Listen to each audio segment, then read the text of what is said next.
Bravery often hides in plain sight. At Daisy's diner in rural Vermont, it was easy to mistake a single mother for someone who wouldn't fight back. Late afternoon, light gleamed off the counter as Sarah Johnson and her 6-year-old daughter ordered milkshakes. 3 men in the corner saw a polite woman and assumed an easy target. They didn't know Sarah was a former Army veteran. Her instincts and combat training were ready to kick in. When their taunts turned violent, she would reveal the fierce strength they never saw coming.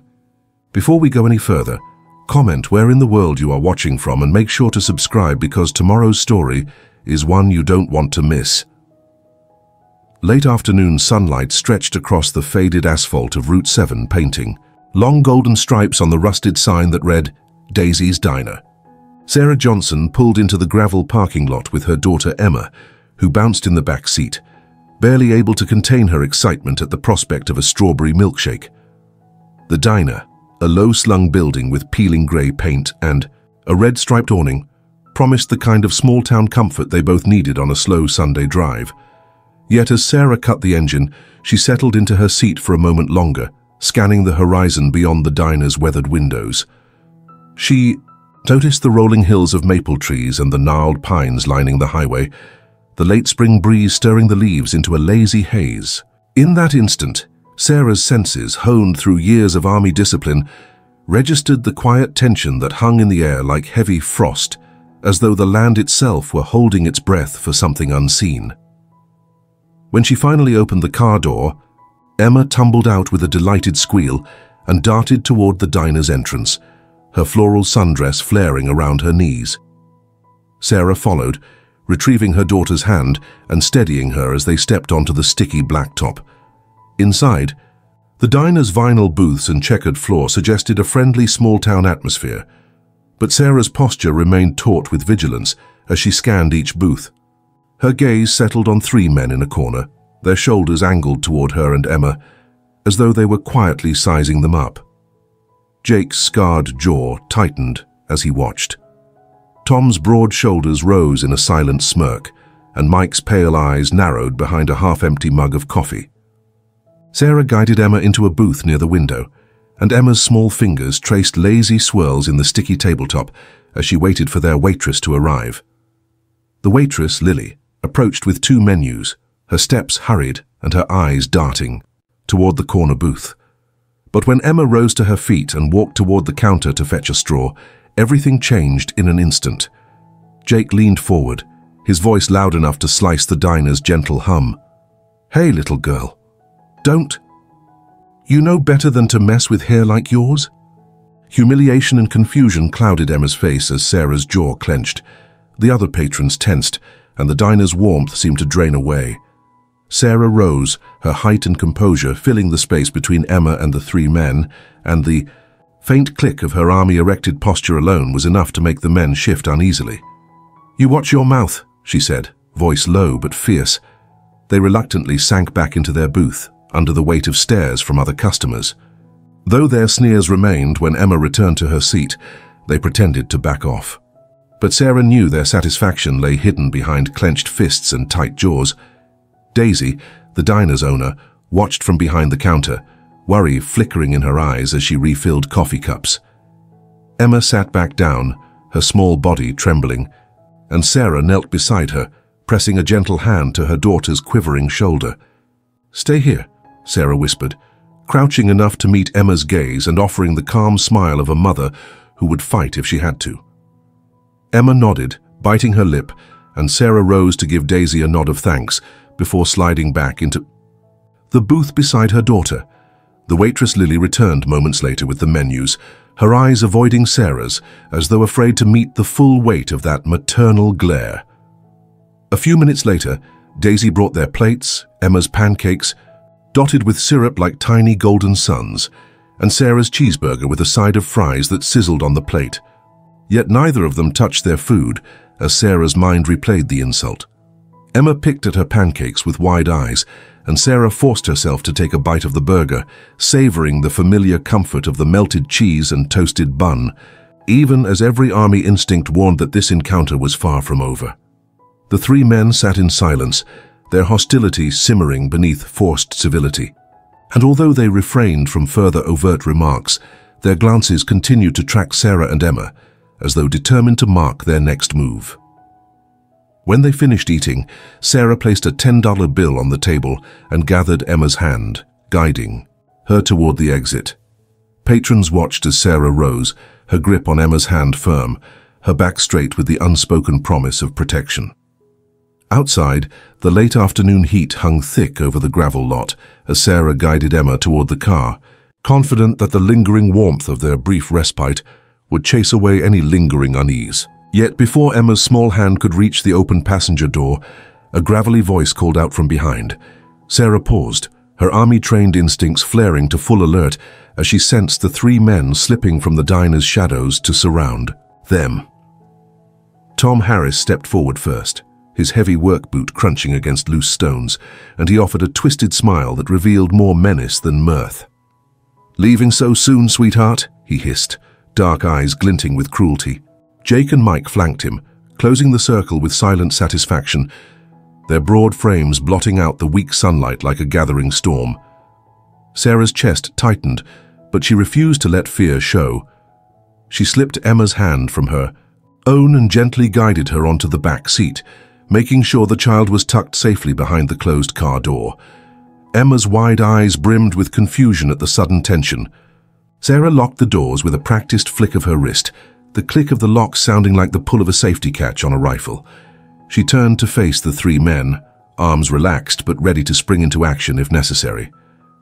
"I suggest you walk away," Sarah said, her voice containing steel beneath the calm. "I don't want trouble, and neither does my daughter." But the men did not retreat.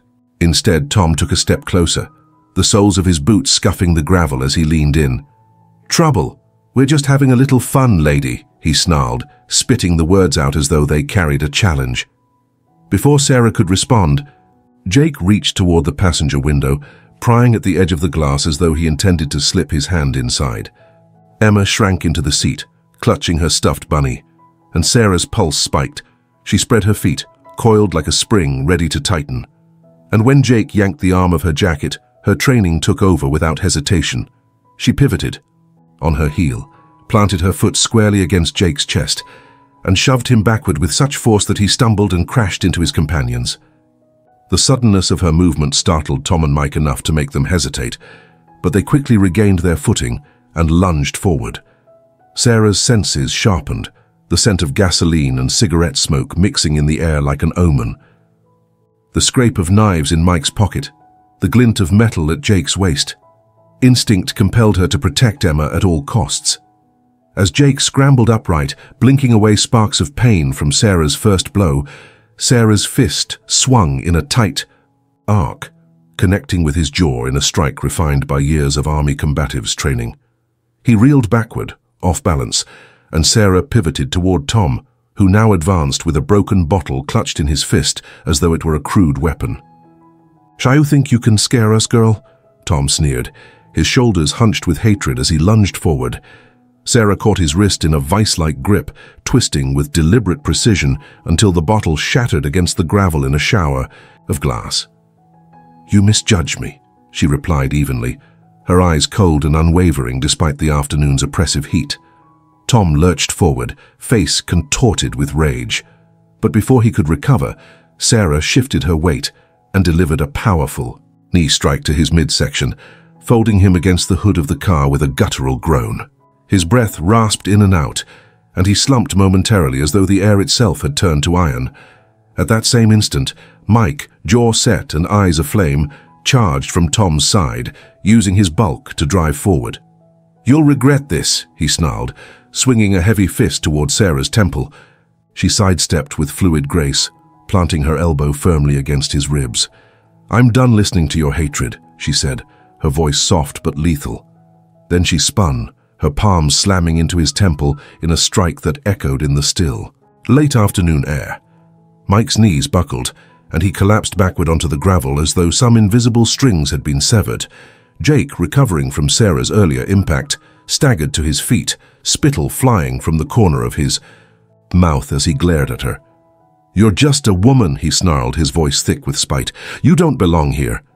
He sprinted forward, roaring with fury, his fist colliding with Sarah's shoulder with a force that ripped through her, sending a hot flare of pain across her side. She stumbled, the blow knocking her off balance for a heartbeat, but she refused to yield. Blood welled from where tiny shards of the broken bottle had scraped her skin, and though each move threatened to leave her reeling, she spun out of Jake's path, redirected his momentum, and leveraged him to the ground with a jarring thud. Tom, though wounded and gasping, drew himself to his feet once more, his left arm now hanging uselessly at his side. Desperate, he flung himself at Sarah, fists flailing in a last attempt to overpower her. "Think you're so tough," he spat, adrenaline surging as he swung at her face. She met his lunge head-on, her right forearm colliding with his jaw in a blow that rattled his skull as though it were filled with shattered glass. He staggered back, disoriented and clutching his jaw. But Sarah offered him no respite. She shifted her stance and drove her knee into his chest, sending him sprawling onto the hood of the car, his body twisting like a rag doll too broken to resist. From the corner of her eye, Sarah saw Mike stir and attempt to rise, a fresh glint of anger in his eyes despite the impact that had left him dazed on the gravel. She met his sterile gaze with unflinching resolve. As Mike rolled to his knees, blinking through a veil of pain, he produced a kitchen knife from his pocket, a jagged scrap of metal glinting with menace. "I'll show you what happens when you cross us," he snarled, lunging once more with frenzied desperation. Sarah's senses, sharpened beyond ordinary reckoning, flared. She ducked beneath his swing, the blade whistling inches above her cheek and leaving a feathery trail of her hair in its wake. The sting where glass had nicked her forearm flared white-hot, but she suppressed the pain. In one fluid motion, she slid behind Mike, wrapped her arm around his bicep and twisted until he cried out, the knife clattering to the dirt. With a decisive downward strike of her elbow, she drove into the base of his skull. Mike collapsed face first into the gravel, his body going limp at the edges of consciousness. Jake, the only one who remained upright, staggered forward in a last crusade of fury, his fist still seeking purchase on Sarah's battered form. He managed to connect with her side, the force sending a jar and pain lancing through her ribs as though they had been replaced by barbed wire.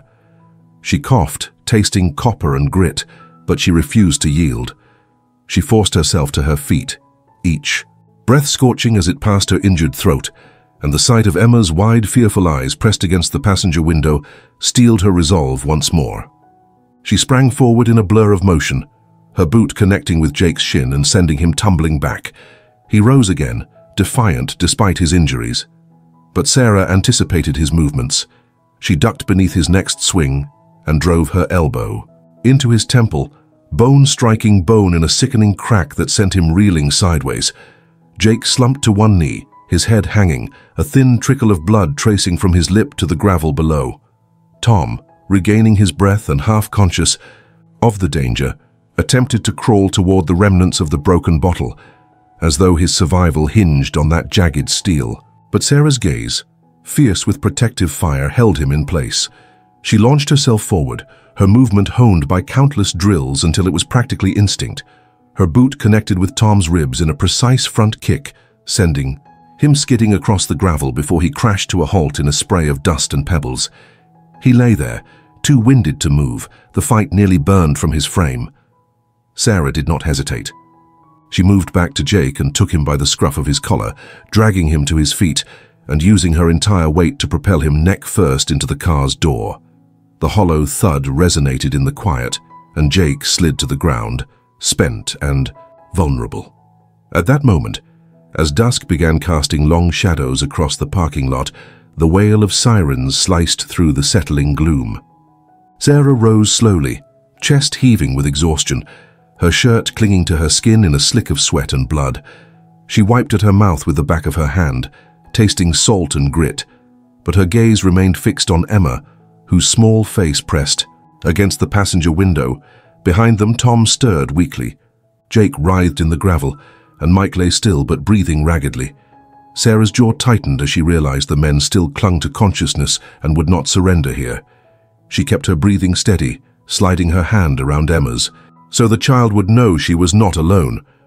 By the time the first patrol car turned onto the highway, the three assailants, shaken, bleeding, and limping, had staggered to their feet and slipped into the deepening shadows at the edge of the lot. They moved in twisted unison, each seeking cover beneath the nearby stands of pines that lined the highway. Sarah stood by the open car door as deputies stepped onto the gravel, flashlights carving arcs of pale light across the blood-stained ground. She remained where she was, chest rising and falling, while one deputy, dark-haired and young, approached with measured steps, radio clipped to his shoulder. Emma sat clutching her stuffed bunny, eyes wide and trembling, but neither made a sound. The deputy knelt at a respectful distance. "Mom, are you okay?" he asked quietly, glancing from Sarah's battered face to Emma's wide, frightened eyes. His partner lingered behind him, scanning the tree line for any sign of movement. Sarah straightened, folding her arms as though bracing against invisible currents. "They attacked us," she said, voice low but steady. "They surrounded us in the parking lot, then tried to grab my daughter." She pointed toward the thicket where shadows shifted. "They ran that way when they saw you coming." The deputy nodded and tapped his radio. "Suspects fled on foot," he reported calmly. "We'll check the perimeter." He glanced back at Sarah, concern flickering in his eyes. "Do you want to press charges?" Sarah's gaze drifted to Tom, crumpled against the hood of the car. He still breathed, but his expression was blank. Jake and Mike were nowhere to be seen, already slipping away on wounded legs. "Yes," she said, each word firm. "I want them arrested. They started this. They attacked me and my daughter." The deputy scribbled in his notepad as Sarah recounted each blow, each insult, her voice unwavering even as her body trembled from exertion. Beside her, Emma's trembling grip on her bunny tightened, and Sarah reached down, brushing a stray curl from Emma's forehead. "Are you hurt anywhere else?" she murmured. Emma shook her head. Terror lingered in her eyes, but tears did not fall. When Sarah finished, the deputy replaced his notepad and exchanged a quick look with his partner. He tapped the radio. "Nothing on foot yet. No sign of suspects. They must have slipped into the woods." He turned back to Sarah. "We'll run their descriptions," he said. "County-wide alert for 3 males, late 20s. The other deputy nodded and shifted his weight, waiting for direction. "We'll need statements from you and your daughter," he continued, but his tone hinted at resignation. "Without them, this is going to be difficult. They're already gone." Sarah's hands curled into fists. "They were right here," she said quietly. "They can't just slip away." The deputy sighed, stepping back. "We're obligated to search, but if they're as injured as they appeared, they probably have a head start." He hesitated, then added, "I'll give you the number of the victim advocate. They'll help with filing. We'll take your name and address, and if they turn up, we'll act." Sarah's chest tightened. She watched him radio in her statement, his words becoming static over the speaker, as if sealing away her pleas. Emma whimpered softly, pressing her body closer to her mother. Sarah bent to gather her quietly into her arms. "We'll find another way," she whispered, though every fiber of her army-honed discipline knew they were at the mercy of local law enforcement's limited reach. The deputy straightened and offered a curt nod. "We'll keep an eye out," he said. Though neither his expression nor his tone suggested true commitment, he stepped back, and within seconds the patrol cars turned around and rolled away, their tail lights slicing through the dusk, until only the thickening shadows remained. Sarah cradled Emma's head against her shoulder, feeling the tremors ripple through her daughter's small frame. Every inch of her body still burned with pain, her ribs stinging where she'd taken blows. But there was no relief in sight. The men who had attacked them were gone into the night, protected by a local system that was skewed in their favor. When the last patrol car disappeared around the bend, Sarah slid into the driver's seat, hoisting Emma onto her lap. The moment their bodies touched, Emma's small arms tightened around her neck. Sarah forced a reassuring smile. Even as tears she refused to show threatened to slip free. "We're going to Aunt Clara's," she said, turning the key. The engine roared to life, a dull promise of motion. Slowly she guided the car onto the highway, each mile marker passing in a blur of fading orange sky and looming pines. As they drove in painful silence, Sarah felt the weight of her promise settle into her bones. Justice would not come from the sheriff's deputies tonight. It would come from her own determination, fueled by every scar she bore, every lesson she learned in combat. Emma nestled against her mother's side, eyes closed as though drifting toward sleep. And Sarah stared at the road ahead, the headlights illuminating fine dust motes in the humid air. Every inhalation reminded her of the fight just ended. Every exhale a vow not to surrender. No indifferent patrol car or half-hearted statement would dissuade her. She would track them down, Tom, Jake, and Mike, whoever they were, until they faced the consequences of their hatred. As the farmhouse lights of Aunt Clara's property came into view, Sarah pressed her foot down, her jaw set, and her heart steeled for the next battle. That evening, Sarah sat on the edge of Aunt Clara's couch, the soft glow of a single lamp, illuminating the evidence of destruction that still lingered in her mind. Each time she closed her eyes, the memory of Jake's snarling face and the sudden flash of his hand against the car's window played like a broken film reel, looping through her thoughts until she could almost feel the sting of that strike across her ribs. Emma slept soundly in the guest room, her breathing gentle and even, unaware that her mother's resolve had crystallized into something fiercer than fear. Sarah's fingers trembled as she replayed the parking lot confrontation in her mind, recalling the rapid succession of blows, the taste of sweat and blood that lingered on her tongue as she fought to protect her daughter. She refused to allow Emma's safety to hinge on passive hope, because for every mile they put between themselves and the diner, the three men who had attacked them could slip further into the protective cloak of local loyalties. When dawn broke, the next morning, the farmhouse felt cloaked in silent anticipation, as though the world held its breath in the crisp air. Sunlight filtered through the lace curtains, while the crickets chirped outside, their song a constant reminder that life continued even as threats lingered beyond the farmhouse walls. Aunt Clara stood at the kitchen counter, humming a folk tune, as she placed fresh muffins on a plate. The familiar aroma of sizzling bacon and strong coffee eased Sarah's tension only slightly. Emma sat at the table in her pajamas, tracing shapes in the condensation on her glass of milk. Aunt Sarah offered her a soft smile as she poured coffee into a chipped ceramic mug. "Eat your breakfast, baby," Sarah whispered, brushing a strand of hair from Emma's forehead. "Aunt Clara made your favorite." Emma nodded, dipping a muffin into maple syrup, but her eyes flicked nervously to the farmhouse door each time it creaked on its hinges. Aunt Clara caught Sarah's gaze and reached across the table to squeeze her hand, offering a quiet, unwavering support that steadied her resolve. "Go get justice, Sarah," she said, voice firm but tender. "They can't get away with this."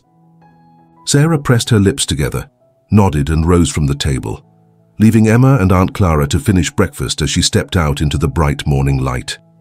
The old Jeep waited in the gravel drive, and as she closed the door behind her, the world outside felt impossibly large and infinitely small all at once. The drive to the sheriff's office was short, but felt interminable. Every mile marker flashed past in a blur, each jostle in the suspension eliciting a wince from Sarah as she recalled the ache in her bruised ribs. She parked in front of the brick facade of the Addison County Sheriff's Department, its windows catching the early sun in harsh glints that reflected off dust-speckled glass. The narrow sidewalk felt warmer under her feet as she climbed the steps two at a time, the weight of determination bearing down on her like a physical burden.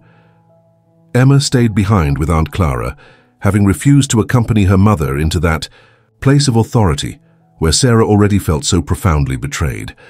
Inside, the sheriff's office was a cramped, cluttered space, papers strewn across desks, outdated calendars pinned to corkboards, and faded photographs of officers staring down from the walls. Sarah drew a breath to steady herself as she stepped through the threshold, Emma's protective hug still echoing in her memory.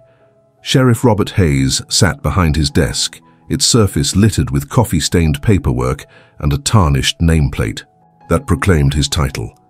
When Sarah's frame filled the doorway, the sheriff's head lifted and a polite smile flickered across his face, but it did not extend to his eyes. He recognized her wounded countenance from the descriptions that had undoubtedly circulated through his deputies the night before.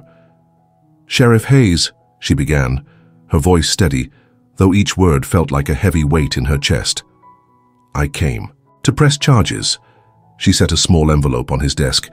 Inside lay her phone, open to the corner of the screen that displayed a frozen frame of Jake's hand smashing against the car window.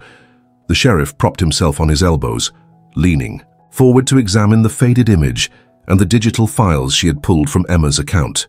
His expression remained polite, but he sighed as if he bore the weight of history on his shoulders.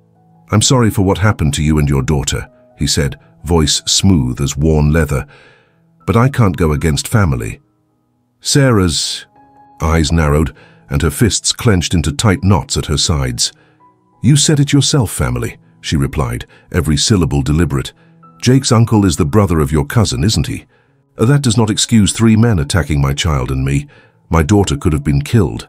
Sheriff Hayes leaned back in his chair, uncrossing his arms and adjusting the cuffs of his uniform. "Loyalty to blood is a powerful thing," he said, his tone calm as though discussing the weather. "This county depends on alliances. Some things are better left unspoken." Sarah pressed her lips into a thin line, the air around her crackling with restrained fury. "So you're telling me that because of his blood, Jake will never face a day in court for what he did?" Sheriff Hayes folded his hands atop the desk, pale knuckles tightening into white. "You're aware of the consequences when you try to challenge that kind of protection," he said, voice heavy with unspoken threats. "Tom Harris and Mike Wilson have fathers who own half the land in this county. They can ruin you if they want to." Sarah's heart hammered like a war drum, but she refused to let fear take root.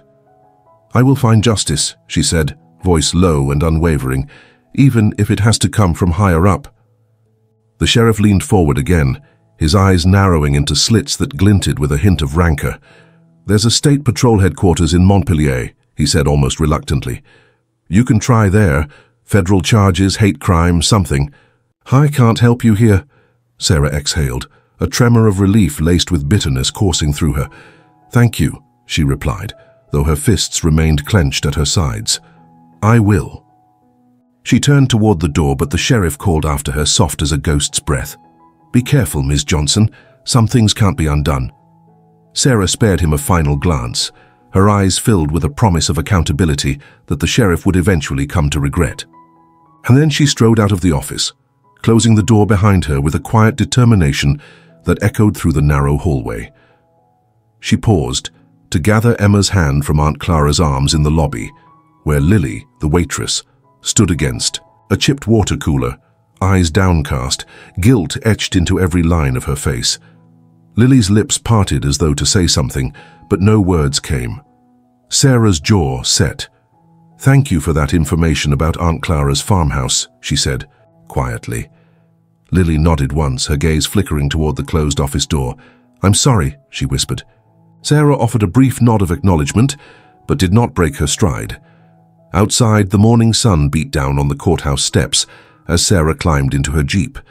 Emma settled into her seat with an expectant look. Every muscle in her body ached as she turned the key and rolled backward off the curb, the car's engine humming with promise. As she merged onto the highway, the sheriff's office receding in her rearview mirror, she felt a surge of resolve wash over her. The next step was Montpelier, where federal agents would be her only hope for justice. The road stretched out before them, an open ribbon of promise and peril under a sky the color of struggle. Back at the farmhouse, the late morning sun poured through swaying maple trees, turning the air into a shimmering haze. Sarah guided Emma. Inside, brushing a bead of sweat from the child's brow as Aunt Clara stepped onto the porch, a hand shielding her eyes against the glare. "So we need to make sure this place is as secure as it can be," Aunt Clara said, voice steady despite the tremor of worry in her eyes. Together they set to work, boarding windows with plywood planks and hammering nails with the precision of seasoned hands. Every clang of metal on wood echoed through the dusty air like a summons of war, yet Sarah refused to let her energy flag. Each board elevated around them was another barrier between Emma and those who sought their destruction. Sarah's army instincts guided her actions as she installed motion-activated lights around the perimeter. Each one clicked into place with deliberate care. She drilled into aged wood and set the sensors in hidden corners, ensuring no intruder could slip in darkness undetected. Emma, perched on a rickety ladder beside her, held nails in a small tin, her wide eyes tracing every movement with a mixture of fascination and lingering fear. "Mommy," Emma asked quietly, "what if they—" "Try again?" Sarah paused, pressing a palm against the wall beneath the highest light sensor. "Then we will be ready," she answered firmly, voice soft but unwavering. "You know what to do. Stay calm. Stay inside and wait for me." Emma nodded, fingers curling around the edge of the ladder, and Sarah wrapped her arm around her daughter's waist before lowering her to solid ground. Below, Aunt Clara secured the last board on the kitchen window with nails driven home as if forging armor. That night, the farmhouse settled into a tense hush that seemed to amplify every creak of floorboard and rustle of wind through the surrounding pines. Emma's mattress had been moved to Aunt Clara's room for company and comfort, but sleep remained elusive for the child. Sarah lay on the edge of Emma's bed, gently stroking her daughter's hair as soft sobs shook the child's small frame. "Mommy," Emma whispered, voice trembling. "I had bad dreams. I heard them laughing. I saw the fire." Sarah felt her chest tighten at the confession, but she pressed a kiss to Emma's temple, bending low to look into eyes dimmed by fright. "It was just a dream, sweetheart," she murmured. "You're safe here with me. I won't let anything happen to you." Emma's tears clung to her lashes and she nodded, burying her face into Sarah's shoulder, as though seeking refuge from a storm that had not yet broken. Sarah sighed quietly, rousing herself to walk into the living room where Aunt Clara knelt before the window, offering hushed prayers to a God she believed was both protector and deliverer. The next morning, Sarah rose before dawn, her bones still aching from the makeshift boardwork and the unrelenting tension of the night. In the dim glow of a single lamp, she retrieved her phone and dialed Colonel David Mitchell in Washington, D.C., her former commanding officer. The line crackled to life, and after an exchange of warm greetings interrupted by her shaking voice, Sarah explained what had transpired. The diner attack, the parking lot confrontation, the sheriff's refusal, and her own mounting fear. She sent him the audio recording of Lily's confession, shaky and tearful, in which Lily admitted that her brother had fallen into crippling debt with a man named Victor, an informant Sarah had once delivered during her time in the army. Colonel Mitchell's voice on the other end conveyed both concern and urgency. "Sarah, I'll push this to the Department of Justice. We need every bit of evidence you can. Muster before Friday closes. If not, local interference will stall everything." Sarah swallowed hard. "Understood, sir. We have 4 days." Mitchell's response came in a solemn promise. "I won't let you down." Later that afternoon, with the sun high and the farmhouse cool in its shade, Sarah slipped into the passenger seat of her Jeep and made the short drive to the diner. Emma and Aunt Clara stayed behind, sharing quiet conversation over the hum of ceiling fans. At the diner, Lily hovered by the register until Sarah appeared. Lily guided her to a back booth, her eyes rimmed red from tears she had not yet shed. Sarah sat down, the booth's vinyl seat cool against her jeans, and regarded Lily for a long moment before speaking. "I need the truth," she said, her voice measured, betraying neither anger nor pity. Lily's lips quivered as she swallowed, folding her hands in her lap. "My brother owed Tom Harris's uncle," she began, fumbling for words that would free her from guilt. "His name was Victor. He worked as a bounty informant back in Iraq, Operation Desert Shield. He tried to blow the whistle on a corrupt supply chain, and when the higher-ups found out, they used my brother to leverage the family. Victor disappeared after I turned him in." Sarah's heart constricted at the revelation. The wrinkles of betrayal spanned across years and continents, a vendetta reaching back to Sarah's own service. Lily's voice broke as she continued, "I promised I would stay out of it, but they threatened to burn down Aunt Clara's home. They said they wanted revenge for Victor. They plan to set the barn on fire 2 nights from now on Friday." She slid a small envelope across the table, revealing phone records and text messages that outlined the date and the burnt orange imagery of gasoline-soaked rags. Sarah took a deep breath, the full weight of Lily's confession settling like stones in her stomach. "So it wasn't random," Sarah murmured, her voice catching. "They targeted us because of Victor." Lily's shoulders shook as a single tear slipped free. "I'm so sorry, I never wanted this." Sarah folded her hands around the envelope, feeling its edges stiff with evidence, and nodded. "Thank you for telling me," she said softly. "You gave me time to prepare." That evening, the farmhouse lay under a blanket of tense anticipation. The crickets sang outside like a chorus of distant warnings, and the boards over the windows reflected a flickering of nerves beneath the calm. Sarah assigned Aunt Clara to the living room, with a shotgun resting against her feet, and taught Emma how to stay calm if someone appeared at the door. Sit on the floor by the stairs and remain silent until she and Aunt Clara could respond. Once Emma was tucked into bed, Sarah moved through the rooms collecting medical supplies, gauze, antiseptic, bandages, and a small kit of pain relievers. She laid them out on a side table, arranging them as though preparing for surgery. Next, she retrieved a small pistol from an old wooden chest, her service weapon, now cleaned and kept in a locked case, and slipped it into her belt, an unspoken promise that she would stand sentry against the darkness. Aunt Clara knelt in the hallway, Bible open, the flicker of candlelight casting shadows that danced against the walls. "I prayed for your safety and for justice this morning," she whispered, voice quivering between hope and fear. Sarah paused, resting her hand on her aunt's shoulder. "Thank you," she said, tone raw but grateful. "I won't let them burn this place or hurt Emma." Sarah stepped into the cool night air, taking a deep breath as the distant hum of crickets wrapped around her. She pictured the perimeter around the barn, the motion-activated lights she had installed, each one casting broad beams of illumination over a once vulnerable landscape. In her mind, she ran through scenarios: how Jake would approach, the flash of a lighter against a gasoline trail, the crackle of fire, until each scenario collapsed under the certainty that she would not fail. Inside, Emma slept at last, her small chest rising and falling in the dim glow of the hallway. Aunt Clara still knelt, her whispered prayers weaving through the hush of the house. Sarah took one final look at the boarded windows and the reinforced doors, each guard in place as if the farmhouse had become a fortress. She collected Emma's favorite stuffed bunny and tucked it beneath her own pillow, promising through her silence and her resolve that nothing would pass through those defenses without consequence. The farmhouse exhaled with a gathering stillness that carried the weight of what was to come. A storm Sarah would face head-on, armed with every grain of her army training and every ounce of her love for her daughter. It was Thursday morning, 2 days before the deadline and 1 day before the planned arson, when the farmhouse truly settled into its role as a fortress.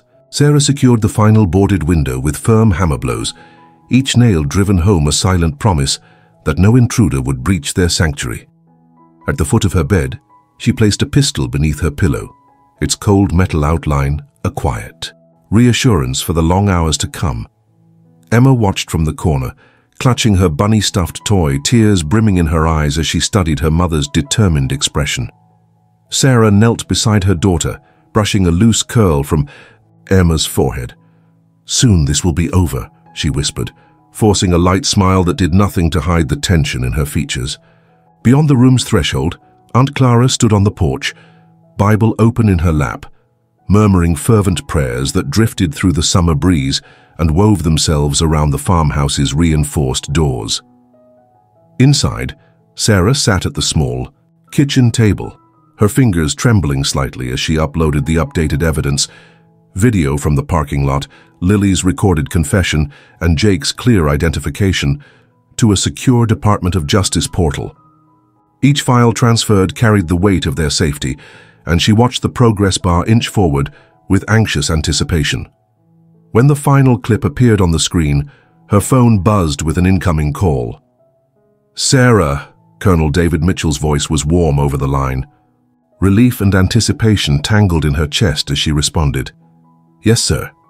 He confirmed receipt of every file and informed her that agents would interview her at 9 Friday morning in Montpellier. "We'll act as swiftly as possible," he assured her. "But I need you ready." She swallowed and nodded even though he could not see her. "Understood. Thank you, Colonel." When she hung up, the farmhouse felt both heavier and lighter, heavy with the knowledge of what lay ahead, yet lighter with the knowledge that reinforcements were coming. Still, Sarah could not rest. As the afternoon sun sank lower, she slipped into her jeep and drove toward the diner. The engine's hum was a steady pulse under her skin. The road stretched out like a ribbon of promise and peril, and every shadow that flickered against the fields seemed to conceal danger. When she slid into the diner's back booth, Lily stood hesitantly with downcast eyes. Sarah's voice held both urgency and compassion as she said, "I need the truth, Lily." Lily's lip trembled as she revealed the final piece of the puzzle. Her brother had fallen into deep debt to Tom Harris's uncle, Victor, the very informant. Sarah had once delivered. With a cracked voice, Lily confessed that they planned to burn Aunt Clara's property at 9 Waisil Friday night. She slid a small envelope across the table, its contents revealing phone records and text messages that confirmed the barn was to be set ablaze. Shock and guilt washed over Sarah as the realization settled. This assault was not random prejudice, but a vendetta tied to Victor's fate. Sarah's fingers tightened around the envelope's edge before she rose. "Thank you," she said softly, then slipped away before anyone noticed her eavesdropping. As she drove home under a copper sky, the final rays of daylight painted the road in fiery streaks, and every rustle of the wind felt like a whisper of warning on her neck. Shadows reached across the pavement, each one a potential threat. When she finally pulled into the gravel driveway, dusk had fallen like a velvet curtain. The farmhouse lights glowed softly, and Aunt Clara stood on the porch, framed by the porch rail and the porch light's gentle halo. Her silhouette fell across the wooden steps as she called, "Sarah, come inside." Sarah exhaled, swallowing, the tension that knotted her throat, and climbed the steps 2 at a time. "They'll come tonight," Aunt Clara said, her voice heavy with sorrow. Sarah simply nodded, pressing a hand to Emma's shoulder as the child slumped into her arms, exhaustion overtaking terror. She tucked a stray strand of hair behind her ear and spoke quietly. "Stay indoors at all times, Emma. I'll be right here." Friday arrived with sweltering heat and tangled nerves, the air so thick it felt like a barrier with every breath. Sarah woke before dawn and gently shook Emma awake. "Time for breakfast, baby," she whispered, guiding her to the screened porch where soft sunlight painted golden patterns on the floorboards. Emma's hair lay tasseled from nightmares, and she pressed her face to her mother's side as Aunt Clara moved about the kitchen, flipping muffins and ladling jam onto plates. The aroma of warm muffins mingled with strong coffee brewing on the stove. And though comfort awaited them in the familiar ritual, Sarah's mind danced among defensive strategies for what lay ahead. After breakfast, Aunt Clara fussed with the final touches on the farmhouse's defenses. She laid fresh boards under the quay, windowsill and straightened the chairs so that Emma could hide behind them if need be. Meanwhile, Sarah double-checked her shotgun and tactical vest, ensuring every strap was secure and every shell properly seated. Each click and clamp of metal against metal echoed through the quiet house, a testament to hours spent overseas, where similar routines had meant the difference between life and death. Emma watched her mother work, eyes wide with measured hope, and Sarah offered her a gentle nod. "I need a few more minutes, baby," she said, and Emma returned her bunny toy to her stuffed animal pile before slipping away to play quietly. At 9 on the dot, Sarah stepped into the rented car awaiting her in Montpellier. Colonel David Mitchell stood beside 2 Department of Justice agents, Agent Carter and Agent Williamson, beneath the harsh glow of a street lamp. The interview room they led her into was windowless and cool, the fluorescent lights bouncing off metal folding chairs that circled a single table. Sarah took a seat, her posture straight, every muscle braced as though preparing for battle. Agent Carter placed a recorder on the table and nodded, signaling her to begin. She recounted every detail. The diner's fluorescent hum, Jake's sudden swipe at her car, the rush of harrowing blows in the parking lot, Sheriff Hayes' refusal to act and Lily's reluctant cooperation. Her voice remained steady, even as she described the gang's intent to burn down Aunt Clara's home at 9 that very night. The words cut through the room like a blade drawn from a sheath. Carter's gaze remained level as he listened, nodding grimly at each revelation. When she finished, He exchanged a look with Agent Williamson, then turned back to her. "We'll move on a contempt notice for the sheriff and press local charges as soon as possible," he said, voice grave. "Your evidence is strong, and we'll expedite a federal hate crime investigation, but you must protect your family this evening." Relief and anticipation tangled in Sarah's chest, but she could not rest. She simply nodded and rose from the table. Back at the farmhouse, the oppressive heat of the late afternoon clung to every surface. The porch swung gently in the breeze, and Emma sat upon the steps, clutching her bunny toy as though it were the last barrier between her and danger. Aunt Clara shaded her eyes against the sun, her face etched with worry. Sarah stepped from the heated shade of the car into the yard, her boots crunching against the gravel. She crossed to the porch and knelt before Emma, brushing a strand of hair from the child's forehead. "Tonight we stay inside," she said quietly, voice steady, though her heart pounded like a war drum. "No matter what you hear, you stay, right here." Emma nodded, swallowing hard as tears threatened to spill again. Sarah clasped her hands gently and stood, tucking a strand of hair behind her ear. As the sun dipped lower, casting long shadows across the yard, she said simply, "I promise I'll protect you, baby. I won't let them harm us." Aunt Clara rose to her feet and murmured her own silent prayer. Sarah moved into the farmhouse, each step taken with deliberate resolve, fully aware that with nightfall, the storm they had been bracing for would finally break. The sky had bled into a bruised purple by the time Jake's truck rattled onto the gravel driveway, tires kicking up dust that shimmered in the fading light, embers waiting to ignite. Jake, Mike, and Tom tumbled from the vehicle with jerry cans and rags in hand, the gasoline scent sharp on the humid air as though seeping from their pores. The barn loomed at the edge of Aunt Clara's property, its weathered siding hunched. There beneath a canopy of pine boughs. Jake flicked a glance towards Sarah's farmhouse, where motion-activated lights danced against the windows, each flash a reminder that their prey was prepared. Mike and Tom advanced toward the barn side. Baseball. Caps pulled low over their eyes as Jake knelt to pour gasoline along the length of the boards with methodical slowness. "You think you can hide here?" Tom snarled, his voice filigreed with malicious anticipation. "You ain't safe anywhere." Sarah emerged from the shadows near the farmhouse porch, shotgun held loosely but firmly at her side. Her pulse was a measured throb in her ears as every army instinct flared to life. The world seemed to narrow into the space between her and the barn, the scent of diesel mixing with the fading sweetness of lilac on the breeze.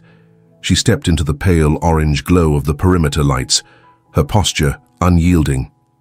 "Stay away from that barn," she commanded, her voice ringing across the field as though any crack in her resolve would signal weakness to the men she faced. Jake's head snapped up, and his eyes widened at the sight of her, the firelight dancing across his scarred cheeks. "You can't stop us," he snarled, his teeth bared as he shoved the spout from another jerry can into Mike's waiting hand. Tom dropped to one knee to light a rag on the lip of the jerry can. In that instant, Sarah's training took over. She pivoted, shouldering the shotgun to fire at the yellow metal container resting on the gravel.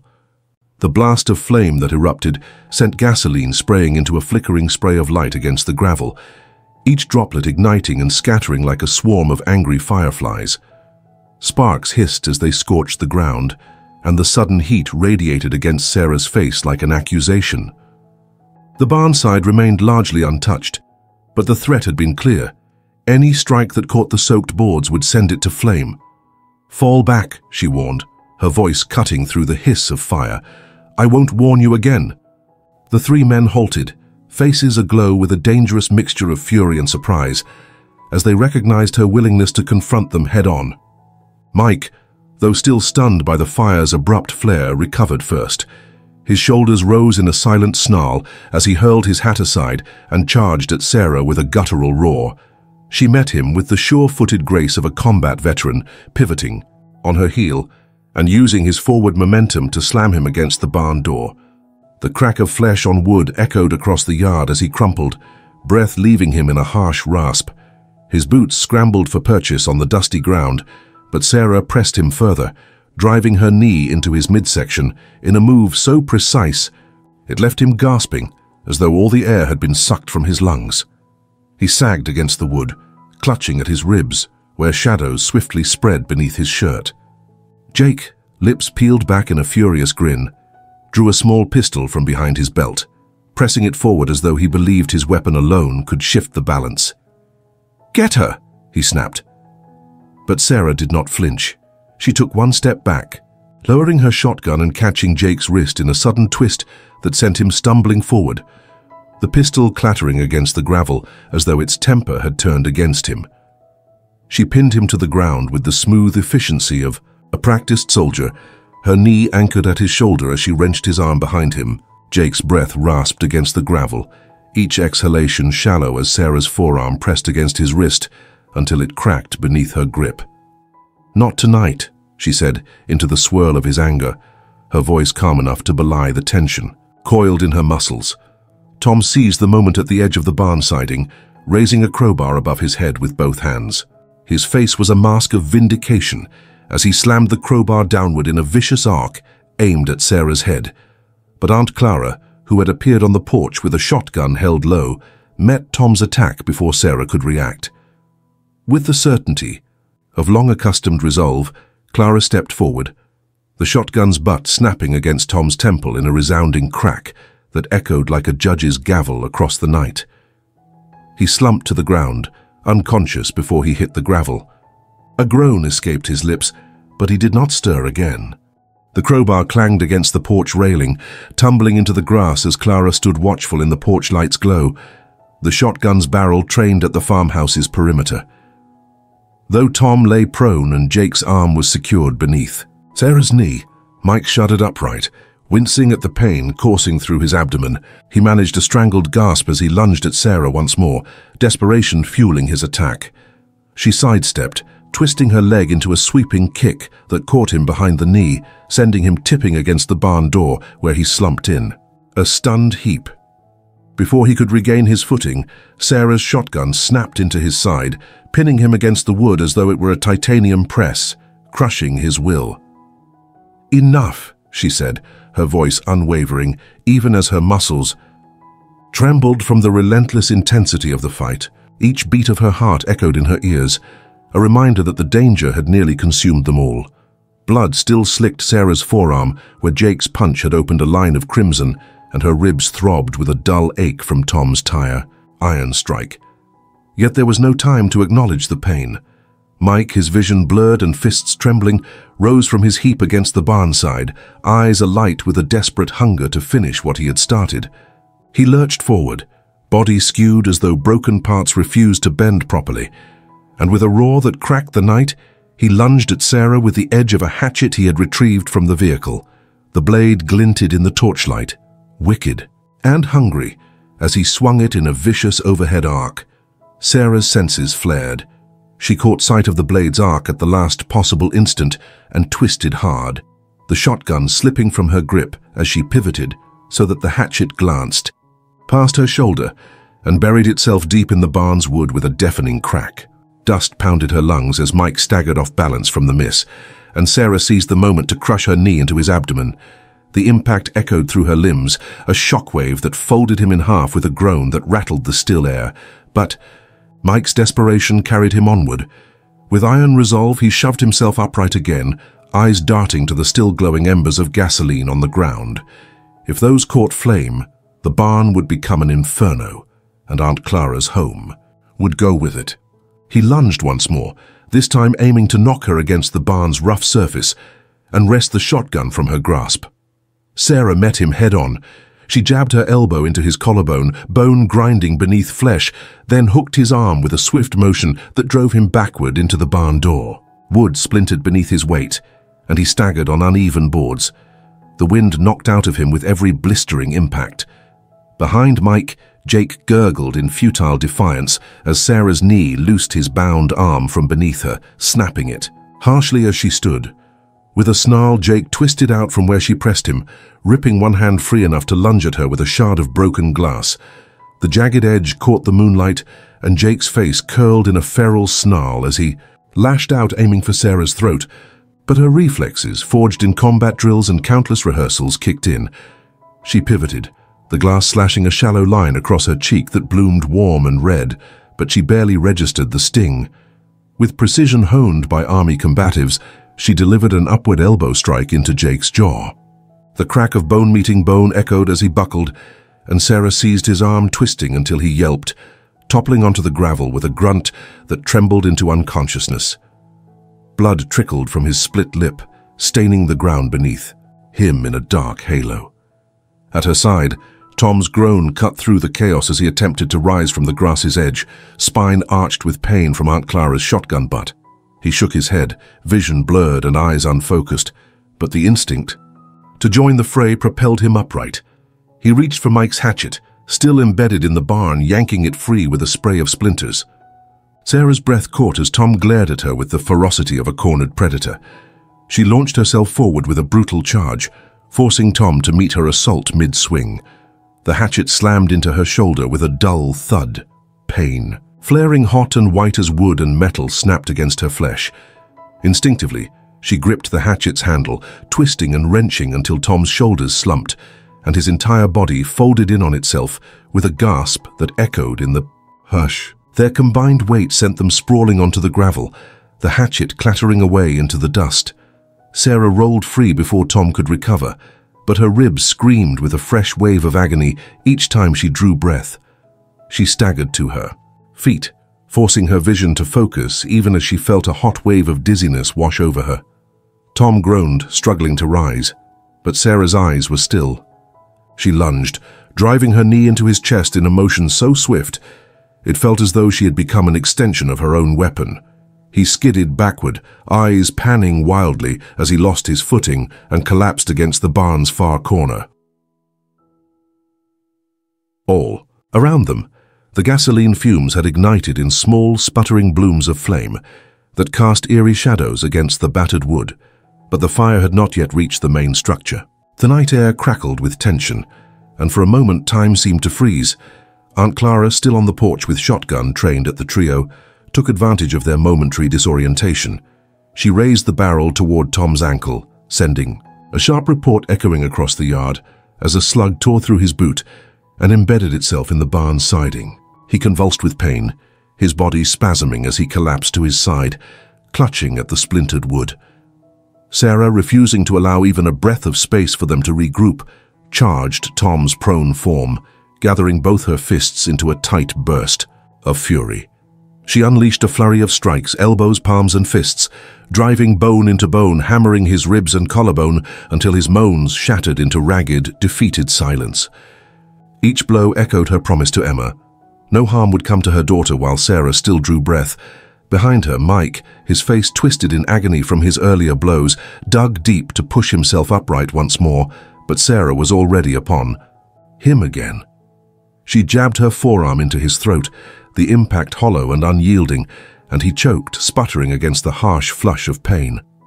Mike's knife clattered to the ground as he flailed for purchase in the dust, and Sarah seized the moment to deliver a swift, crushing kick to the base of his skull. He hit the earth like a rag doll, spine arching in a final shapeless curve before he went still, breath rattling out in one final anguished sigh. With all three men now finally silent and broken, the only sound was the crackling of the small fires that had begun to lick at the barn's lower panels. Aunt Clara descended from the porch, her eyes shining with a blend of fear and unwavering pride, as she placed a firm hand on Sarah's shoulder. The thunder of distant sirens rose steadily, mingling with the hiss of the smoldering barn. Jake's bound form lay on the gravel, mindless of the flames creeping along the faint outline of gasoline. But Tom and Mike were so incapacitated that deputies could approach without risking sudden violence. Black SUVs bearing Department of Justice insignias rolled silently onto the gravel driveway as the first tendrils of dawn began to soften the night sky. The diesel engines idled in a steady hum, and federal agents spilled from the vehicles like a tide surging toward shore. Deputy Evans stood at the edge of the porch, his uniform crisp against the muted farmhouse siding as he and Agent Carter moved to secure the three men. Jake, now shackled and gaunt, was propped against one of the SUVs. Tom and Mike sat on the ground beside him, their faces hollow reflections of the brutality they had endured. One by one, the agents read each man his rights, their voices carrying clearly through the morning air, as Emma watched from Aunt Clara's side. The child clutched her bunny toy to her chest, eyes wide with a mixture of fear and relief, while Aunt Clara's free hand squeezed Emma's fingers in a silent reassurance that the nightmare was coming to an end. Sarah stood near David Mitchell, her former commanding officer, whose calm presence felt like an anchor amid the chaos. He placed a hand on her shoulder and whispered, "You did good." His words, low but laden with pride, sent a warm flush through Sarah's chest, mingling with the exhaustion and adrenaline still coursing through her veins. Behind them, agents guided the three men toward the awaiting SUVs. Cracked fingers gripped Jake's wrists as he stumbled forward. His head hung low and his expression betrayed a fierce defeat. Tom and Mike shuffled behind him, their bodies bruised and battered, lines of shame etched into their posture as they passed under the glaring scrutiny of every agent present. Inside the farmhouse, the front door swung open to admit Lily, her shoulders trembling beneath a simple cotton dress. She clutched a bouquet of wildflowers in one hand and supported her brother with the other. His face was haggard, eyes rimmed dark from fear and tears. As they stepped into the living room, Sarah crossed the threshold with determined strides, wrapping Lily's brother in a quick, comforting hug. Lily's tears spilled freely as she offered the wildflowers to Sarah, her voice quavering. "Thank you for saving us. For saving him." Sarah accepted the bouquet with a gentle nod, brushing a tear from Lily's cheek. "You did the right thing," she replied, voice steady. "Your brother is safe now." Lily's shoulders sagged in relief as agents arranged a makeshift interview station in the very living room where Sarah had trained Emma to seek refuge. Folding chairs and a small folding table appeared as though conjured by command, and Sarah moved to sit, her back straight as she prepared to give her formal affidavit. She signed each sheet of paper with a practiced hand that belied the hours she had already endured. The first affidavit described the initial diner altercation, the parking lot scuffle, and Sheriff Hayes's refusal to act.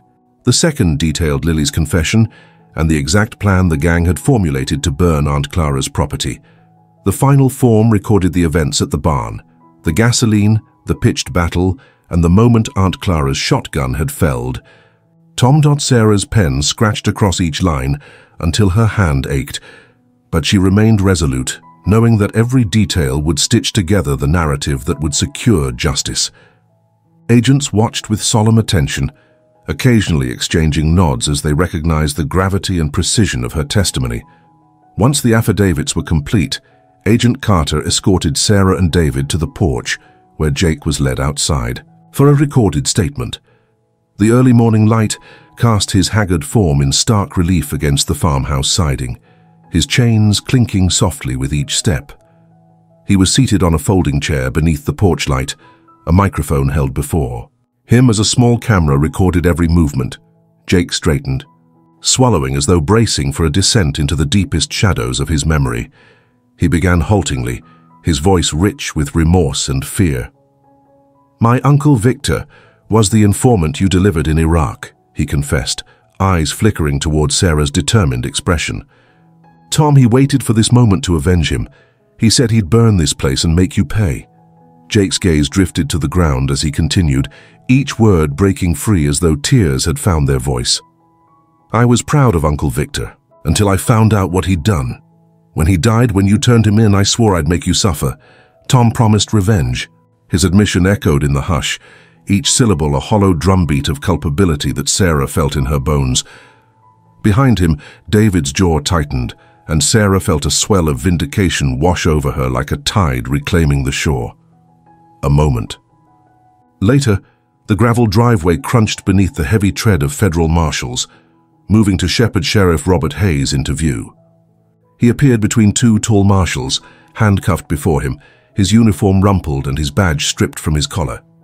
His face, normally a mask of polished authority, was now a portrait of disbelief and anger, as though he could not comprehend how the world had turned against him. Agents placed Hayes beside Jake, as though uniting two fallen men from opposite sides of the conflict, one who had picked the matches and one who had sought to snuff out the flames. The charges, read aloud by the lead marshal, cut through the Morning stillness, obstruction of justice and facilitating a hate crime cover-up. Hayes' eyes flickered with shock, his jaw clenched in silent fury as he processed the accusations. "You can't do this to me," he hissed under his breath, voice cracked with rage. "I'm Sheriff of Addison County." The marshal fixed him with a cool stare. "Not anymore." Inside, Aunt Clara emerged from the farmhouse doorway, Emma clinging to her side. At the sight of Sheriff Hayes in handcuffs, her prayer beads clicked. Against her palm, as tears of relief and vindication flowed freely down her cheeks. She wrapped Emma in a gentle embrace, breathless with gratitude. Sarah crossed to join them, the early sun casting a halo of light around her battered form, as if affirming the righteousness of her fight. As federal agents loaded Hayes, Jake, Tom and Mike into separate SUVs, Sarah felt a tight swell of completion in her chest. The men who had once stood defiant before her now slumped in chains. And in that moment, with her daughter and aunt safe behind her, Sarah understood that she had exacted a measure of justice that no corruption or silence could erase. By Sunday afternoon, the news of the arrests had swept through Addison County with the fervor of a long-awaited storm finally breaking. The Unity Fair sprawled across Aunt Clara's front lawn. White folding tables lined up in neat rows beneath colorful cloth canopies, each hosting a neighbor's offering of food or craft. Children ran between stalls, their laughter stitching, the still warm air with hope, while adults clustered in small groups catching up like farmers trading secrets at a market. A hand-lettered banner stretched between two maple trees proclaiming, "Justice done, all are welcome," and beneath it fresh bouquets of daisies and sunflowers adorned tables beside casseroles and pans of apple pie. Sarah stood behind a simple lemonade stand, just a folding table draped with a bright yellow cloth, pouring tall glasses of her homemade lemonade for visitors who lined up to offer congratulations mingled with apologies. Emma, standing on a small wooden stool beside her, mother, handed out cookies with a shy grin, her tiny, brave face illuminated by the late afternoon sun. Each child who approached received a warm smile and a hug before their fingers closed around a cookie, and every adult who paused to thank Emma seemed surprised by the depth of gratitude in her young eyes. Nearby, Lily and her brother hosted a bake sale, the air around their table heavy with the scent of cinnamon and sugar. Lily's brother moved slowly now, no longer hounded by fear but buoyed by the community's goodwill, guiding visitors toward their table of pies and muffins. He offered each guest a quiet nod of thanks, eyes bright with relief as the neighbors inched forward to place their small bills and coins in the tip jar. Every exchange felt like a gesture of redemption, a community both forgiving and acknowledging the cost of past inaction. Deputy Evans, newly appointed acting sheriff, strolled past the lemonade stand with a warm nod, greeting Sarah with a respectful smile. "Looks like you're running the most popular stand around," he said, lowering himself onto a folding chair beside her. Sarah offered him a glass of lemonade, ice clinking against glass, and he took a sip as though tasting the culmination of their shared effort. "Thank you," she said quietly, voice steady despite the weight of the weekend's events, "for everything you did to see this through." Evans accepted the thanks with a nod. "We finally did what was right," he replied, his gaze drifting toward Lily's table where her brother stood. "Sorry it took so long."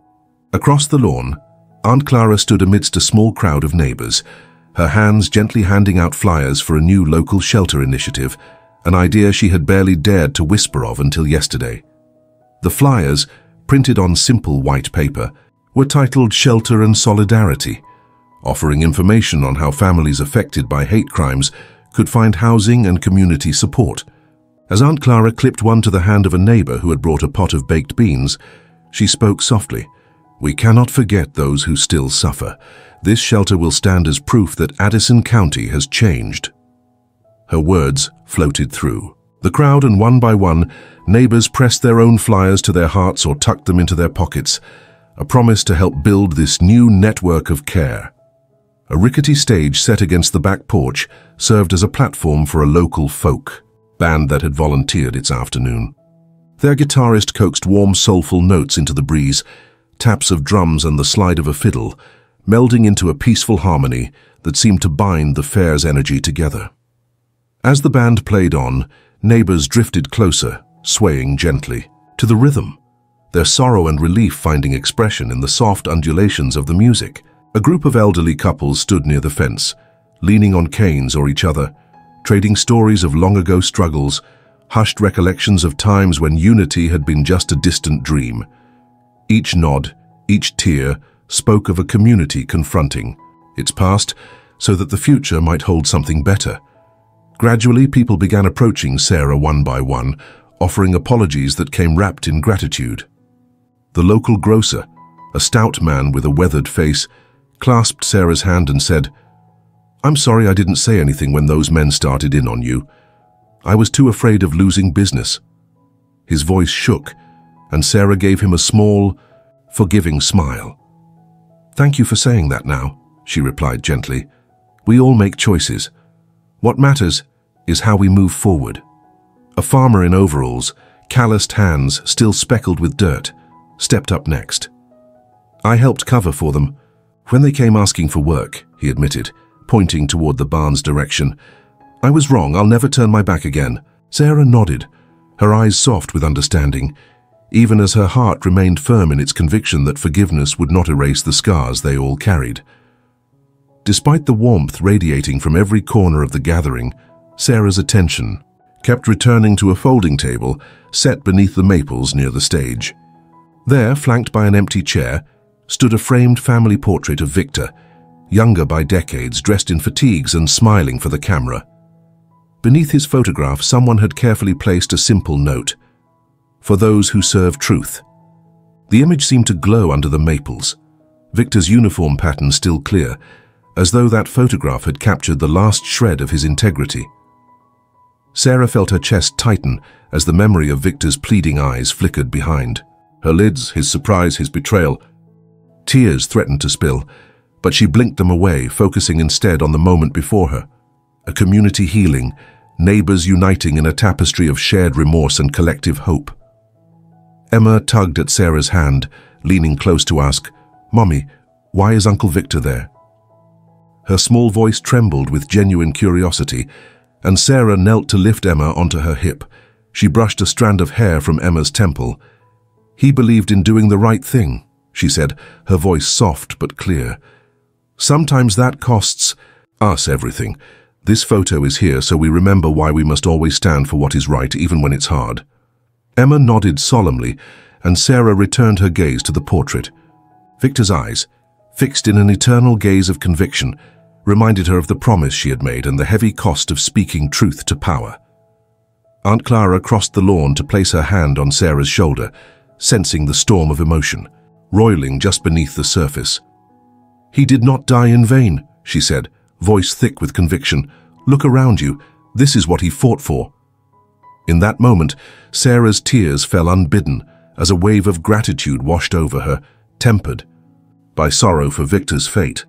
She pressed her lips together, drawing in a single breath that seemed to still the hum of crickets and the last echoes of the folk band's refrain. "Yes," she whispered, her voice full of reverence. "We're building something better now." As the afternoon waned into a gentle dusk, neighbors lingered, reluctant to let the day end. They exchanged hugs and shared stories of what had changed in their hearts, forging connections that felt sacred. The fair's energy settled into a quiet hum, like embers glowing after a fire has passed, each spark a testament to the resilience that had brought them here. Sarah stood on Aunt Clara's porch.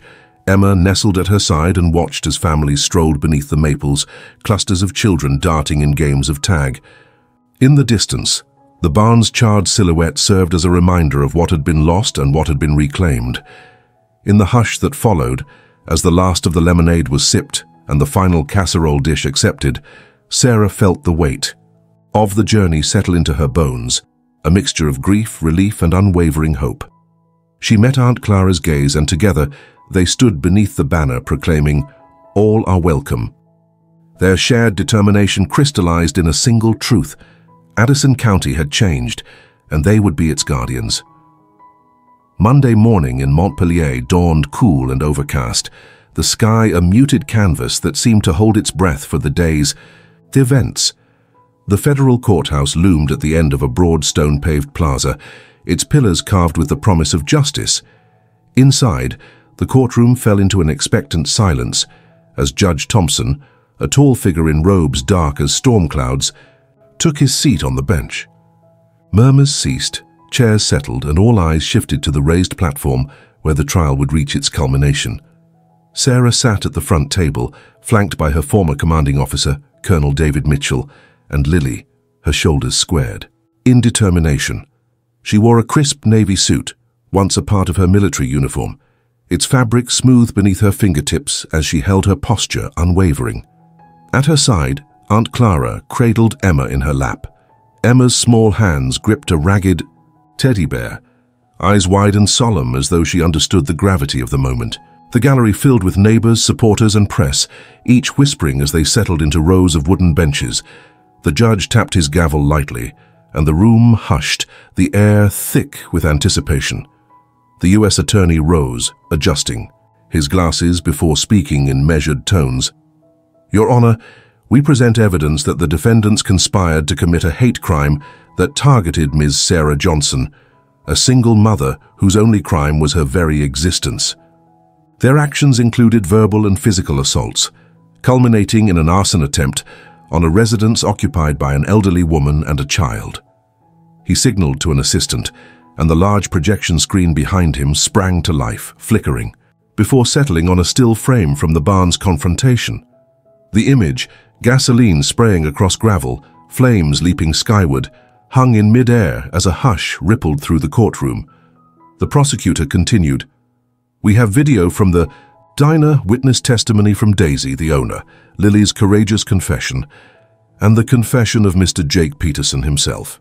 He clicked a remote, and the grainy recording from Jake's interrogation echoed softly. "They blamed me and my Uncle Victor on that day in Baghdad. They said they would destroy what was yours." Jake's face, gaunt and defeated, appeared on the screen alongside a younger photograph of Victor serving in fatigues. The words, "For those who serve truth," scrolled beneath it. Gasps fluttered through the gallery as faces turned to Sarah, whose expression remained composed yet unbreakably steeled.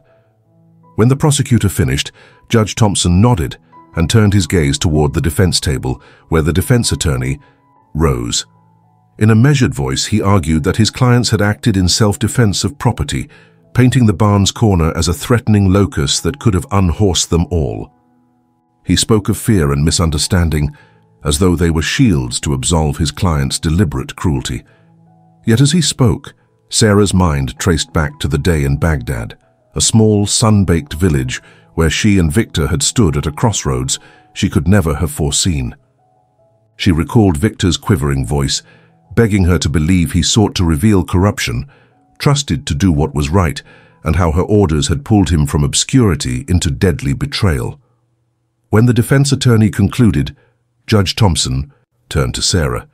She rose, her shoulders squared beneath the tailored jacket, and every beat of confidence she had drawn from her army training shone in her stance. The courtroom leaned forward as she approached the microphone. "When I served in Baghdad," she began, voice low and unwavering, "I helped turn over an informant named Victor, who believed corruption was hidden beneath his own allies. I never knew then that Victor was family to those 3 men." The projection screen shifted to a weathered photograph of Victor in combat fatigues, younger by decades, but still regal, a faint smile on his lips. Gasps rippled through the courtroom, and Sarah allowed her gaze to drift to the small image of Victor, beside a young Tom Harris, too small to understand, his face twisted in a mixture of reverence and burgeoning anger. She continued, "They did not simply hate me. They blamed me for their uncle's fate. Their violence was calculated revenge." As she spoke, Emma reached for her mother's hand, squeezing it so tightly that Sarah felt the pulse of her daughter's fear and pride. Aunt Clara dabbed at her eyes with a handkerchief pulled from her dress, her face etched with both sorrow and resolve. Sarah felt something swell in her chest, vindication tempered by grief, as she recounted the barn fight, how gasoline had laced the wooden siding, how she had stood between them and her daughter, and how those men had come for her with missiles of hate. When Sarah took her seat, The gallery remained hushed as the jury withdrew. Time seemed to stretch into a taut silken thread that hummed with tension. Finally, Judge Thompson declared, "Will the jury please rise?" The jurors returned to their seats, eyes fixed on the judge's bench. "Has the jury reached a verdict?" he asked. The foreman, a middle-aged woman with tired but resolute eyes, stood and spoke in a clear voice. "We have, Your Honor." The judge nodded. "Will the defendant, Tom Harris, please rise?" The courtroom's hush deepened as Tom, gaunt and bound by his own guilt, rose. "How do you find the defendant on the charges of conspiracy to commit a hate crime, assault, and attempted arson?" The jury foreman replied, "Guilty on all counts." A single breathless gasp rippled through the gallery as Judge Thompson repeated the verdict for Tom Harris and then turned his gaze to Mike Wilson. The verdict was the same. Guilty on all counts. Finally, he turned to Jake Peterson, whose shoulders slumped as though a weight had crushed him from within. "Guilty on all counts," the foreman repeated. Sarah felt her shoulders slump in relief and sorrow, each breath a release of burdens she had carried for too long. Tears shimmered in both her own eyes and those of the spectators, but she forced herself to remain composed, lifting her gaze to meet David Mitchell's proud, sympathetic stare. When Judge Thompson rose to adjourn the hearing, the courtroom exhaled as though releasing a held breath. Emma leapt from Aunt Clara's lap and hugged her mother, pressing her tiny face against Sarah's leg as though to anchor herself to safety. Sarah knelt to wrap her arms around Emma, whispering comfort between her daughter's sobs of relief. Outside, the murmurs of approval swelled as neighbors emerged to embrace Sarah, to offer congratulations and apologies born of newfound understanding. The legal battle had reached its summit, but for Sarah, the reverberations of Victor's memory, both the triumph of justice and the sorrow at his cost, would echo in her heart long after the courtroom's doors closed behind her. By mid-morning on Monday, the verdict had rippled through Addison County, and by week's end, federal marshals had transported Jake Peterson, Tom Harris, and Mike Wilson to the same federal penitentiary facility, 3 cells that offered neither comfort nor camaraderie. Each man now awaited sentencing hearings under harsh fluorescent lights, faces hollowed with the knowledge that their cruelty had finally met its reckoning. Deputy Evans, who had been appointed acting sheriff in Sheriff Hayes' absence, oversaw the transfer. As he signed the final paperwork, he felt the weight of trust that his community had placed upon him, a trust he intended never to betray. Sheriff Robert Hayes, once the county's self-proclaimed pillar of order, now faced his own reckoning. Stripped of his badge and authority, he sat in a holding cell in Montpelier, awaiting trial for obstruction of justice and complicity in a hate crime cover-up. The weight of his betrayal hung heavy, not just in the charges pressed against him, but in the eyes of the community he had sworn to protect. Neighbors who once nodded respectfully at his patrol car now turned away, their silence louder than any accusation.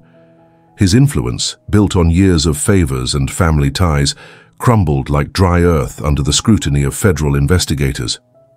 Sarah, standing on the courthouse steps after the verdict, felt the cool morning air brush against her bruised cheek. The pain was a faint echo now, overshadowed by the clarity of purpose that had carried her through the trial. Emma clung to her hand, her small fingers warm and steady, while Aunt Clara stood beside them, her prayer beads tucked into her pocket, replaced by a quiet pride. The plaza buzzed with reporters and supporters, their voices a low hum against the distant chime of church bells marking the hour. Sarah's gaze drifted to the horizon, where the green mountains rose in soft, rolling waves, their permanence a reminder that some things endured beyond the chaos of human failings. Inside the new farmhouse that evening, the air felt lighter, as though the walls themselves exhaled after months of tension. Sarah sat at the kitchen table, a chipped mug of coffee cooling in her hands, while Emma colored at her side, her crayons scratching softly against paper. Aunt Clara bustled in the kitchen, humming a hymn as she slid a tray of cornbread into the oven. The scent of warm butter and cornmeal filled the room, a quiet promise of normalcy. Yet Sarah's mind lingered on the trial's final moments, the jurors' resolute faces, Jake's defeated slump, and the judge's gavel striking like a hammer forging justice. Colonel David Mitchell had called earlier, his voice steady over the crackling line. "The DOJ is pushing for maximum sentencing," he said. "Your evidence was airtight, Sarah. You built a case they couldn't ignore." She thanked him, her throat tight with gratitude, but the victory felt bittersweet. Victor's photograph, still resting on the fair's memorial table, lingered in her memory. His sacrifice had set this chain in motion, a truth she could neither escape nor fully reconcile. Lily stopped by later that evening, her brother trailing behind her, his shoulders less hunched now, as though the weight of his debt to Victor's kin had begun to lift. She carried a small basket of wildflowers, their petals vibrant against the fading light. "I wanted to thank you again," Lily said, her voice soft but clear. "You gave us a chance to start over." Sarah accepted the flowers, their fragrance, mingling with the cornbread's warmth, and offered a gentle smile. "You gave me the truth when it mattered most," she replied. "That's enough." As night settled over the farmhouse, Sarah tucked Emma into bed, the stuffed bunny nestled under her daughter's chin. Emma's eyes, no longer shadowed by fear, flickered with a quiet resilience. "Will they ever come back, Mommy?"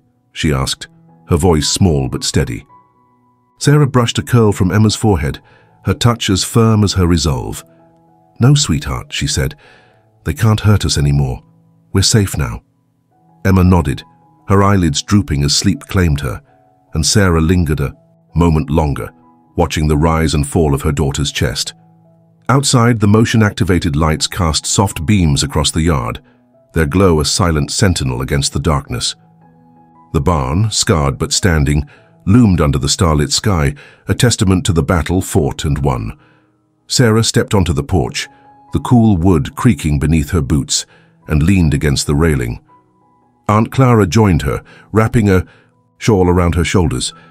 "You've done more than protect this family," Clara said, her voice thick with emotion. "You've given this county a chance to heal."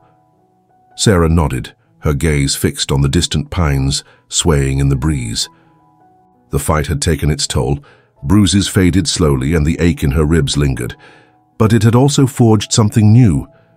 The Unity Fair, the shelter initiative, the neighbors' apologies, they were seeds of change planted in the wake of her stand. She thought of Victor, his face frozen in that photograph, and whispered a silent promise to honor his truth by guarding this fragile hope. The next morning, Sarah drove to Montpellier to meet with Agent Carter, who had requested a final debrief. The DOJ office was stark, its walls lined with case files and commendations, but Carter's handshake was warm. "We're pursuing additional charges against Hayes," he said, sliding a folder across the desk. "Your testimony exposed a network of corruption we hadn't fully grasped. This goes deeper than Addison County." Sarah's jaw tightened, but she nodded. "Whatever it takes to make sure this doesn't happen again," she said. Back at the farmhouse, the days began to settle into a rhythm. Emma returned to school, her laughter echoing through the yard as she played with friends. Aunt Clara's shelter initiative gained traction, with neighbors volunteering time and resources to build a safe haven for those targeted by hate. Sarah took a part-time job at Daisy's Diner, serving coffee and smiles to patrons who now greeted her with respect rather than whispers. Lily, too, found her place, working alongside Daisy and rebuilding her brother's trust in the community. Yet Sarah never let her guard down entirely. The pistol remained in its locked case, cleaned and ready, a quiet reminder of the cost of vigilance. She checked the motion lights nightly, their beams cutting through the dark like her own resolve. The scars on her cheek and forearm, though fading, were maps of a battle she would never forget. And when she looked at Emma, now fearless as she ran through the fields, Sarah knew every blow had been worth it. By late summer, the barn had been repaired, its new siding gleaming under the sun. The Unity Fair became an annual event, drawing crowds from neighboring counties, each year a little larger, a little louder with hope. Victor's photograph remained a fixture, its frame now joined by others, portraits of those who had stood against hate, their stories woven into the county's fabric. Sarah stood at the fair's opening that August, Emma at her side, as aunt. Clara unveiled a small plaque beside the barn. For Victor, and all who seek truth. The crowd applauded, their cheers rising like a tide, and Sarah felt Emma's hand slip into hers. She squeezed it gently, her heart full.